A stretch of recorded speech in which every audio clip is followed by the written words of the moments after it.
Olá, olá, graça e paz, seja bem-vindo a essa segunda semana teológica online. E o tema dessa vez é Antropologia, a doutrina do homem. E nessa primeira aula, cujo tema é uma pergunta, nós teremos 5 respostas para a gente poder aqui analisar essa introdução à antropologia, tá ok?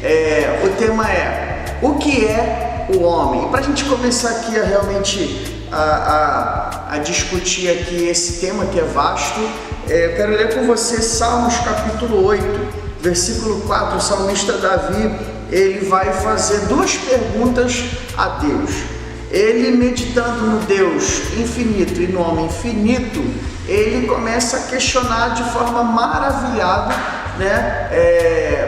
por causa da graça de Deus, da misericórdia de Deus para com o homem. Tá? Então no versículo 4 ele vai dizer: o que é o homem para que sejas cuidadoso com ele? Ou de repente na tua versão, o que é o homem para que te lembres dele? E a segunda pergunta é: e o filho do homem? O que é o filho do homem para que o visites? Então Davi, meditando nesse Deus infinito, diante de um homem finito, ele começa a questionar e fala: nossa, o homem é falho, o homem é limitado, o homem é rebelde, Deus é amoroso, Deus não depende do homem. E por quê? O que é o homem? Para que Deus cuide do homem, para que Deus se lembre do homem, para que Deus visite o homem.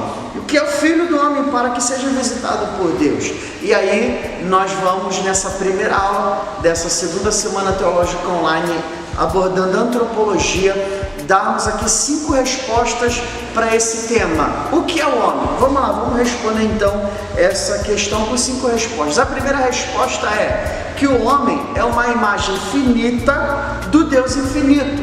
Nós vamos ver em Gênesis capítulo 1, versículo 27, Deus ali conversando, a Trindade conversando. Ele criou toda a humanidade, mas ele vai fazer o homem conforme a sua imagem e conforme a sua semelhança, Eu falei Gênesis 1, 27, mas é Gênesis 1, 26, tá? Que vai ter a expressão ali: façamos o homem conforme a nossa imagem, conforme a nossa semelhança. Então, todos os atributos morais de Deus foi dado ao homem também, mas numa forma limitada, até um certo ponto, porque o homem ele não é perfeito moralmente, mas ele tem os atributos morais de Deus. Deus deu a ele esses atributos e fez do homem a sua imagem. Deus deu ao homem também uma mente que o capacita para dominar a terra, Deus colocou o homem lá no meio do jardim e deu a ele uma inteligência, uma mentalidade, uma mente, um sistema de raciocínio, uma capacidade intelectual que não deu a outro fator da criação, não deu a outra parte da criação, a animais, vegetais, não deu a mais ninguém, deu ao homem a capacidade de dominar a terra. O homem também, ele é trino. Nós vamos perceber que o homem ele é a imagem de um Deus infinito. O homem é a imagem finita de um Deus infinito, porque ele também é trino. E aí nós temos dentro do campo da teologia uma discussão imensa, um debate muito produtivo, que uns acreditam na dicotomia e outros acreditam na tricotomia.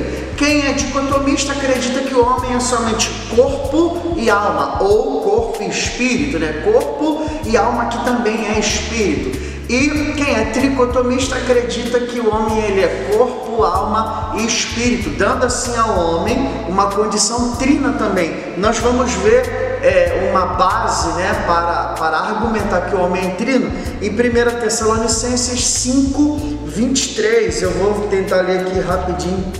1 Tessalonicenses 5, 23, onde o homem ele é dado também como trino, ok? 1 Tessalonicenses, rapidinho aqui, 5:23, que vai dizer: e o mesmo Deus de paz vos santifique completamente, e ora a Deus que todo o vosso espírito, alma e corpo sejam preservados irrepreensíveis para a vinda de nosso Senhor Jesus Cristo. Então, o apóstolo Paulo, na carta aos Tessalonicenses, na sua primeira carta, no capítulo 5, no versículo 23, ele vai deixar ali uma ideia, uma doutrina da tricotomia, onde o homem é corpo, alma e espírito. Então isso faz do homem uma imagem finita do Deus infinito. Por que ele é finito? Porque o homem não é perfeito moralmente, ele não é Deus, ele não é divino, mas ele é a imagem do divino, ok? A segunda resposta é que o homem é diferente das outras criaturas da criação. Isso é maravilhoso. Deus criou o homem para ser, Deus criou o mundo, não o homem, Deus criou o mundo para ser a habitação do homem. Nós vamos ver isso em Isaías 45, versículo 18, em que Deus ali, dando uma palavra ao povo de Israel, o profeta sendo usado por Deus, ele vai dizer que Deus criou o homem e que Deus criou a terra, e criou a terra para ser habitada, criou a terra com um propósito, para ser habitada pelo homem, ok? E somente o homem, de todas as áreas da criação, animais, a terra, as plantações, todos os seres viventes, o homem é o único que pode comunicar-se com o Criador. Olha que privilégio o homem tem na criação. Ele é o único ser criado que diferencia ele de toda o resto da criação, porque ele é o único que pode se comunicar com Deus. Também ele será o único da criação que vai para o céu. Os animais não vão, a terra não vai, os vegetais não vão. O único que vai para o céu, para a eternidade, morar com Deus, passar a eternidade com Deus, é o homem. Então o homem, ele é diferenciado, ele é diferente das outras criaturas da criação. A terceira resposta aqui é que o homem caído, ele também é a parte mais vil da criação. O homem caído é a criatura mais vil da terra, de tudo que Deus criou. O homem, no seu estado de pecado, ele é o mais hostil de toda a criação. Entenda que o homem é o único que consegue se comunicar com Deus. O homem é o único que vai para a eternidade, passar a eternidade com Deus. Mas de toda a criação, o homem também foi o único que traiu Deus. Certo? O homem foi aquele que traiu Deus, e todas as demais criaturas estão cumprindo o seu propósito para que foram criados. Tá? O mar não passa seu limite, a terra está cumprindo, as estações estão cumprindo, os tempos estão sendo cumpridos, as sementes, a terra está produzindo a sua semente. Os animais aquáticos, aéreos, terrestres, todos eles cumprindo o seu propósito para que foram criados. O homem foi o único da criação que traiu o seu Criador. E aí ele teve uma atitude hostil para com Deus. O homem caído, o homem na sua hostilidade, teve essa atitude hostil para com Deus. Qual atitude? Uma atitude de rebelião. E nessa atitude de rebelião, ele vai praticar 4 coisas. Ele vai rejeitar Deus, tá? Ele não quer Deus, ele vai achar que sozinho ele consegue viver. O homem vai blasfemar, ou seja, ele vai negar a Deus, ele vai se opor a Deus, ele vai confessar essa oposição, ele vai confessar essa negação, ele vai blasfemar contra Deus. Ele vai desagradar a vontade de Deus, porque fato é que o homem caído ele não está na vontade de Deus, não tem como cumprir a vontade de Deus estando em pecado, ok? Então ele vai estar desagradando, e ele vai além, porque é um 4º ato aí de rebeldia que o homem vai ter para com Deus. Qual, professor? Ele vai se deleitar. O homem ele tem a capacidade de desenvolver prazer naquilo que Deus condena, no pecado, na mentira, na corrupção, na prostituição, na idolatria, em tudo aquilo que Deus condena. O homem ele consegue desenvolver o prazer, de se deleitar naquilo, ele consegue desenvolver prazer naquilo, a tal ponto de transformar o que é errado em certo e o que é certo em errado. O que Deus condena, o homem hostil, o homem caído, o homem vil, ele consegue entender, ele consegue assimilar que aquilo é certo, e o que é da vontade de Deus, o que Deus aprova, ele tem como errado. Nós invertemos os valores, invertemos os princípios. Isso é uma denúncia do homem caído. A quarta resposta é que o homem, ele é objeto, ele é alvo do amor de Deus. Eu não sei o que o homem tem, eu não sei o que Deus viu no homem, de um homem pecador, uma raça humana caída, distante de Deus, e mesmo assim, essa pessoa rebelde, ela é alvo do amor de Deus. O salmista, no versículo 4, do Salmos capítulo 8, em que nós lemos aqui na introdução da aula, ele vai questionar exatamente isso. Como pode uma criatura que se rebela contra Deus, que é hostil, que rejeita Deus, que blasfema contra Deus, que desagrada a vontade de Deus, que se deleita no que Deus condena, como pode essa criatura ser alvo do amor de Deus? Como pode essa criatura ser objeto, sabe, do amor de Deus? Não podemos explicar isso, só Deus pode explicar isso. Por quê, pastor? Porque Deus, na sua soberania, ele decide amar o homem, mesmo o homem estando em pecado, ok? O homem, mesmo sendo depravado, rebelde, possui uma alma que Deus quer salvar.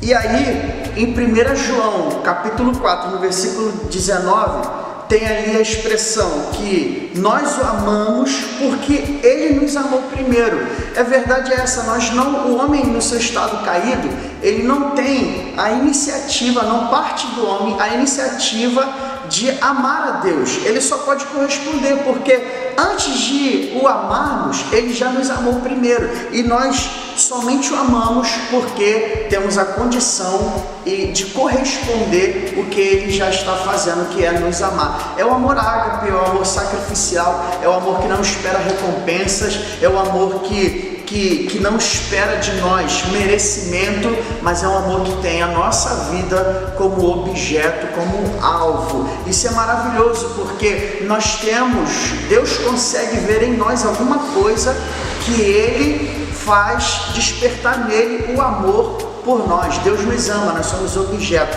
E a quinta resposta dessa pergunta do que é o homem é que o homem é servo de Deus, tá? O homem, ele é servo de Deus. No princípio, Deus pôs o homem no jardim do Éden. A gente vai ver isso em Gênesis capítulo 2, versículo 15. Com a missão de lavrar, trabalhar a terra e guardar, né? De preservar, de realmente fazer a vigilância daquele lugar. Então, Deus criou o Éden para o homem, colocou o homem no Éden, mas o Éden é de Deus. E quando a gente olha por essa perspectiva de que o Éden é território de Deus, pertence a Deus, porque Ele foi o Criador e colocou o homem ali, o homem, ele vai ter o direito, Deus dá a liberdade, a autonomia, o direito para o homem trabalhar a terra, explorar a terra, mas também guardar e preservar a terra, porque ela é de Deus. Então o homem acaba sendo servo de Deus. E nessa questão de ser servo de Deus, nós temos os servos voluntários e os servos involuntários. Como que é isso, pastor, para eu entender? Vamos lá. Nós temos aqueles que aceitam Jesus, aqueles que aceitam Deus, aqueles que recebem Ele como Pai, não somente como Criador, e eles se relacionam, têm comunhão com Deus, e eles entendem a vontade de Deus. E por entenderem a vontade de Deus e compreenderem que a vontade de Deus é melhor do que a vontade própria, por entender que a vontade de Deus vai gerar para ele vida, vai gerar para ele recompensas, de forma voluntária, a pessoa que tem comunhão com Deus, que é o justo, ele decide por si só, por conta própria, cumprir a vontade de Deus. Então ele é um servo de Deus de de forma voluntária, ele decidiu aceitar e cumprir, fazer a vontade de Deus. Mas nós temos aqueles que não têm comunhão com Deus, nós temos aqueles que não têm relacionamento com Deus, que não sabem qual é a vontade de Deus, e eles também são servos, só que agora de forma involuntária. Eles nunca decidiram fazer a vontade de Deus, mas como Deus é soberano, como Deus está no controle da história da humanidade, como Deus tem a humanidade na sua mão, tá? Nas suas mãos, para cumprir os seus propósitos, aqueles que são involuntários, eles não sabem, mas estão trabalhando para que os propósitos de Deus se cumpram. Por exemplo, quando Deus tem um propósito na história da humanidade, é enfraquecer uma nação, ele coloca alguém poderoso para reinar em outra nação e permite que aquela nação se levante contra uma outra nação para ajustar os propósitos dele. Quando Deus ele quer trabalhar na humanidade e permitir coisas catastróficas ou até tempos difíceis para que a humanidade desperte e venha até buscá-lo, ele permite homens malignos, homens maus, assumirem poder e se levantarem. De qualquer maneira, essas pessoas são servas de Deus de forma involuntária, porque nem sabem, mas estão cumprindo os propósitos, a vontade de Deus para a história da humanidade. Então, para a gente entender nessa primeira aula, tá? O que é o homem? O homem, ele é uma imagem infinita do Deus infinito.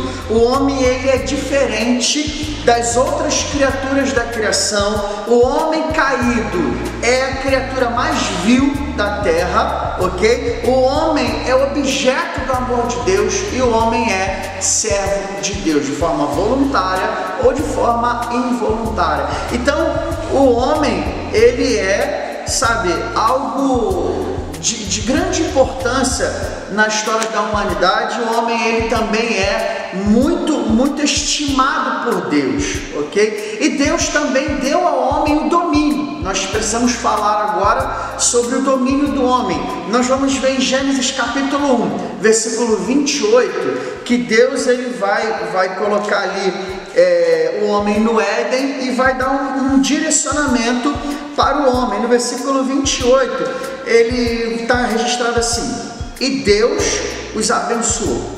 E Deus lhes disse, isso para Adão e para Eva: sede frutíferos e multiplicai-vos, enchei a terra e subjugai-a, e tenha domínio sobre os peixes do mar, sobre as aves do céu e sobre toda coisa vivente que se move sobre a terra.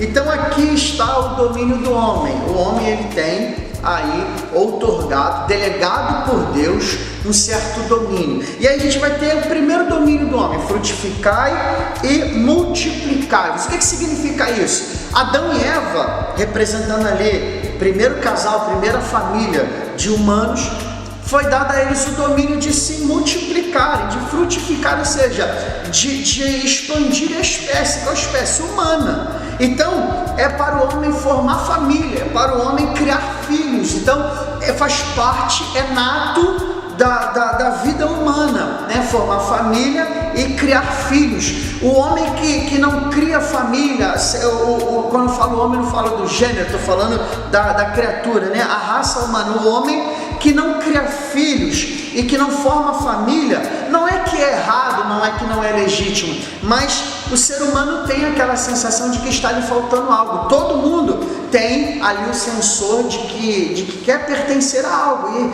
e o nosso primeiro senso de pertencimento é o seio familiar. Então o homem ele tem que frutificar e multiplicar. Isso significa formar família e criar filhos. É o primeiro domínio que Deus deu ao homem. O segundo domínio que Deus deu ao homem foi encher a terra e sujeitar a terra. Eu quero dizer para você que quer conquistar, que quer romper, que quer prosperar, que a terra está aí, meu filho, para você conquistar ela. A terra está aí para você sujeitar. Vai, expande os teus negócios, expande os teus projetos, expande as tuas ideias, porque a terra está aí para ser sujeita a você. Você pode explorar ela. Então, o segundo domínio é encher a terra e sujeitar. O que significa isso? Que tem muito trabalho para fazer. Tem trabalho para fazer, Adão. Tem trabalho para fazer, Eva. Tem territórios para nós ocuparmos. Precisamos ocupar território. Precisamos explorar o lugar. E o terceiro domínio, para a gente encerrar essa aula, é que Deus deu domínio ao homem sobre os peixes, as aves, sabe, e sobre todo o animal. De todo ser vivo, o homem é o rei, o homem é a coroa da criação. Sabe aquela história que o leão é o rei da selva? Isso é a maior mentira, porque o rei da selva é você. Porque todos os animais, Deus deu domínio para o homem. Isso traz consigo uma responsabilidade maior, e quanto mais responsabilidade, maior a nossa prestação de contas. O homem tem poder de devastar a terra e de reflorestar. O homem tem poder de poluir e de trazer novamente, sabe, a pureza das coisas. Então, o homem ele pode explorar a terra, ele tem que dominar sobre os animais, porque ele é a coroa da criação, ok? Querido, essa foi a nossa primeira aula. Eu quero pedir a você para fazer a sua inscrição aí no nosso canal, e principalmente você que é aluno dessa Semana Teológica Online, a nossa segunda semana, você acione aí o sininho de notificações. Por quê, pastor? Porque nós vamos todos os dias liberar as aulas às 18 horas, tá? Hoje é a primeira aula, amanhã terá a segunda, até sexta-feira vamos liberar aula por aula às 18 horas. E quando liberarmos, se você tiver inscrito e com o sininho acionado, você vai receber uma notificação aí no teu celular, no teu e-mail, de que a aula foi liberada, e assim você não vai perder, ok? Muito obrigado pela tua presença, muito obrigado por estar aqui conosco. Não perca amanhã a nossa segunda aula de Antropologia, Doutrina do Homem. Que Deus possa te abençoar grandemente. Graça e paz.